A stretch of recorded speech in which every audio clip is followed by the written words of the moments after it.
Hello friends, कैसे हैं आप लोग। आप लोगों का हमारे YouTube channel easy to learn by Jeetan sir में स्वागत है। दोस्तों, आज मैं आपके लिए लाया हूं बहुत ही इम्पोर्टेंट कंसेप्ट, जो कि एबीएम यूनिट 9 से है, जीडीपी कंसेप्ट में। कुछ टर्म्स ऐसे हैं दोस्तों जो एग्ज़ाम में हमेशा कन्फ्यूजन करते रहते हैं दोस्तों। तो हम सोच रहे हैं कि इस पे थोड़ा सा हम लोग डिस्कशन कर लें, जिससे ये क्लैरिफाई हो जाए कि कौन सी चीज़ें क्या है दोस्तों। तो दोस्तों, इस यूनिट में हमने देखा है कि एक होता है फैक्टर कास्ट, दूसरा होता है मार्केट कास्ट या मार्केट प्राइस। ठीक है दोस्तों। तो देखें, फैक्टर कास्ट में क्या क्या होता है। फैक्टर्स मतलब जो भी चीज़ प्रोड्यूस हो रहा है दोस्तों, उसमें क्या क्या फैक्टर्स लगे हुए हैं। जैसे प्रोडक्ट का कास्ट, मशीनरी का कास्ट, इलेक्ट्रिक, लाइटिंग, ये सारी चीज़ें दोस्तों फैक्टर कास्ट कहलाती है।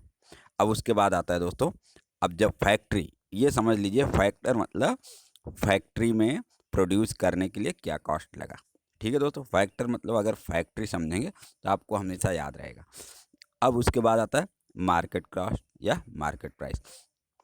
तो दोस्तों, जब कोई भी आइटम, प्रोडक्ट बन जाता है फैक्ट्री में, तब उसको बाहर मार्केट में भेजा जाता है रेडी आइटम के रूप में मार्केट में बिकने के लिए। दोस्तों, अब फैक्टर कास्ट में कुछ ना कुछ और जुड़ेगा, तब जाके उसका मार्केट प्राइस या मार्केट कास्ट बनेगा। तो दोस्तों, ये हमेशा ध्यान रखा जा सकता है। फैक्टर मतलब फैक्ट्री कास्ट, फैक्टर मतलब फैक्ट्री कास्ट, और प्लस कुछ और कर दो इसमें, कुछ भी, वो हो जाएगा मार्केट कास्ट या मार्केट प्राइस। जैसे उसका ले जाने का खर्चा या टैक्स वगैरह, ये सारी चीज़ें लगा दें। तो हमें ये नहीं पता अभी करना है कि उसमें क्या जोड़ा जा रहा है, केवल हम ये कंसेप्ट क्लियर कर रहे हैं। तो फैक्टर कास्ट और मार्केट प्राइस में क्या अंतर है। फैक्टर कास्ट मतलब फैक्ट्री का कास्ट, और मार्केट प्राइस मतलब उसमें कुछ और जुड़ गया, यहाँ से वहाँ तक ले जाने का खर्च, टैक्स, ये सारी चीज़ें हो गई, तो मार्केट प्राइस हो गया। ठीक है दोस्तों, हमें लग रहा है ये फैक्टर कास्ट और मार्केट प्राइस का कंसेप्ट क्लियर हो गया होगा। अब आता है दोस्तों ग्रॉस और नेट में। दोस्तों देखें दोस्तों, ग्रॉस और नेट जो है दोस्तों, ग्रॉस मतलब पूरा, मतलब कोई इतना सा है आइटम, ये पूरा। अब नेट जो है दोस्तों, इसमें थोड़ा थोड़ा ऐसे और राउंड बना दो, सर्कल बना दो, मतलब थोड़ी चीज़ें इसमें से निकाल दी गई, तब हो जाएगा दोस्तों नेट हो जाएगा। तो ग्रॉस बड़ा होता है, ग्रॉस में से कुछ चीज़ें निकालनी पड़ेंगी, जैसे डिप्रिसिएशन निकाल दिया या टैक्सेस निकाल दिया, तब नेट आता है। ठीक है दोस्तों, तो ग्रॉस हमेशा बड़ा होगा, नेट हमेशा छोटा होगा। अब इसको याद करने के लिए देख लें तो, ग्रॉस में कितने लेटर्स हैं। ग्रॉस में 5 लीटर्स, नेट में कितने हैं, 2 लीटर्स। तो ऐसे भी ये बड़ा हो गया दोस्तों, और ये छोटा हो गया।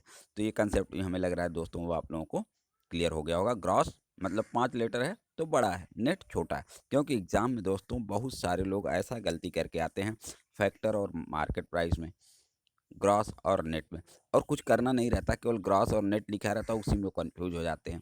फैक्टर का मार्केट प्राइस लिखा है, उसमें कन्फ्यूज हो जा रहे हैं। तो फैक्टर का आपने समझ गया, फैक्ट्री कास्ट, और मार्केट उसमें कुछ और जोड़ दिया जाएगा। ग्रॉस मतलब पूरा, और नेट मतलब थोड़ा सा कम। ठीक है दोस्तों, अब आगे चलते हैं दोस्तों। एक होता है नेशनल और एक होता है डोमेस्टिक।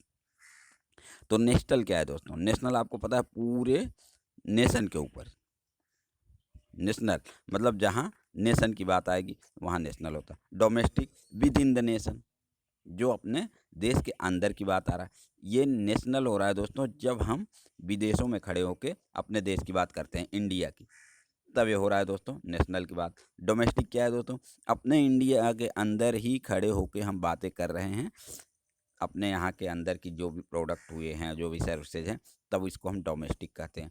तो ठीक है दोस्तों, ये नेशनल बड़ा है, डोमेस्टिक छोटा है। ठीक है दोस्तों, तो इस तरह के क्वेश्चन के जो टर्म्स हैं, इसमें जो कन्फ्यूजन होता है, हमें लग रहा है दोस्तों इसके बाद आपको माइंड में सेट हो जाएगा कि फैक्टर मतलब फैक्ट्री कास्ट, उससे ज़्यादा होता है मार्केट कास्ट। ग्रॉस होता है ज़्यादा, क्यों, क्योंकि इसमें 5 लीटर है। नेट होता है छोटा, क्योंकि इसमें 3 लीटर। नेशनल होता है पूरे नेशन के ऊपर, अगर हम वर्ल्ड की बात करेंगे तब नेशनल आता है। डोमेस्टिक में आता है जो अपने देश के अंदर के प्रोडक्ट एंड सर्विसेज हो रहे हैं, बाउंड्री के अंदर, इंडिया के बाउंड्री के अंदर, वो डोमेस्टिक के अंदर आता है। ठीक दोस्तों, इसी के ऊपर देखें, हम आपका ध्यान देना चाह रहे हैं। Gross domestic product at factor cost, देख रहे हैं दोस्तों, ये फैक्टर कास्ट है। तो अभी इसमें क्या होगा, अगर हमें फैक्टर कॉस्ट निकालना है, मतलब फैक्ट्री कॉस्ट निकालना है, तो क्या होगा, मार्केट प्राइस से थोड़ा सा कम होगा। देखें, GDP at market price minus net indirect tax, ठीक है। जो मार्केट प्राइस में टैक्स जुड़ा हुआ था दोस्तों, वही निकाल दिया। मतलब हमारा ये कंसेप्ट है कि इसमें से कुछ निकालना चाहिए, बड़ा कौन होता है, मार्केट प्राइस में से कुछ निकाल दिया, ठीक है दोस्तों। इसलिए देखें, net national product at factor cost क्या हो गया, net national product at market price, मतलब मार्केट प्राइस बढ़ा है, उसमें से कुछ निकाल दिया। देखें, मार्केट प्राइस में से कुछ निकाल दिया, मार्केट प्राइस में से कुछ निकाल दिया, ठीक है दोस्तों। इसी तरह से नीचे देखें, ग्रॉस डोमेस्टिक प्रोडक्ट और नेट डोमेस्टिक प्रोडक्ट देख लें तो ग्रॉस मतलब बड़ा है दोस्तों, तो इक्वल टू नेट में कुछ जोड़ा जाएगा, डिप्रिसिएशन या जो भी है। सेम देखें, GDP gross domestic product gross national product, देखें, ठीक है दोस्तों। इस तरह से इसको हम लोग कैलकुलेट करते हैं,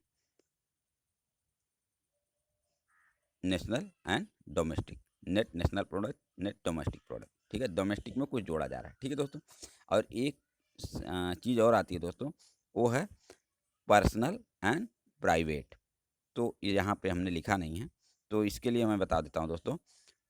देखें, प्राइवेट थोड़ा ब्रॉड हो जाता है दोस्तों, प्राइवेट थोड़ा सा ब्रॉड हो जाता है, लेकिन जैसे पर्सनल आता है दोस्तों, पर्सनल मतलब एक किसी एक पर्टिकुलर आदमी की बात की जाए, मतलब ये छोटा हो गया, प्राइवेट बड़ा हो गया, पर्सनल छोटा हो गया। जब हम लोग पर्सनल इनकम निकालेंगे दोस्तों, तो आप देखें, इसमें सबसे पहले प्राइवेट इनकम, उसके बाद माइनस करके सब चीज़ आएगा, ठीक है दोस्तों। तो पर्सनल का भी आप क्लियर हो गया, प्राइवेट का भी क्लियर हो गया। उसके बाद आता है दोस्तों कि पर्सनल डिस्पोजल इनकम एक आता है दोस्तों, पर्सनल डिस्पोजल इनकम। अब देखें, अब इसमें डिस्पोजल डिस्पोजल किसको करते हैं आप, जो आपके पास बचा हुआ है, जो आपका एक्चुअल चीज़ है, उसको डिस्पोज करते हैं। तो अब पर्सनल इनकम जो आया था, प्राइवेट में से कुछ निकाल दिया तो पर्सनल आ गया।